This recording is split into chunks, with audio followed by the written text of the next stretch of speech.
अस्सलाम वालेकुम दोस्तों। तो कैसे आप सभी, उम्मीद करता हूँ कि अच्छे ही होंगे। दोस्तों आज की वीडियो में हम बात करने वाले हैं बस तेरे साथ हूँ ड्रामा के लेटेस्ट एपिसोड 22 के प्रोमो के बारे में। दोस्तों इस एपिसोड में हम देखेंगे क्या क्या होगा, लेकिन उससे पहले अगर आप हमारे चैनल पर न्यू हैं तो चैनल को सब्सक्राइब कर लीजिए और वीडियो को लाइक कर दीजिए। जल्दी से वीडियो को स्टार्ट करते हैं। तो दोस्तों इस वीडियो में हम देख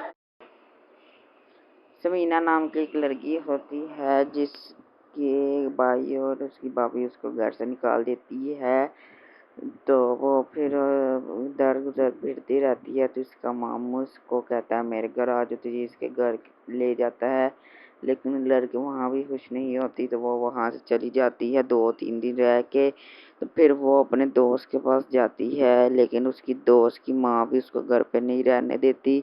तो लेकिन इसको एक लड़का पसंद करता है, तो वो लड़का इसको अपनी घर ले आता है। तो वो फिर आगे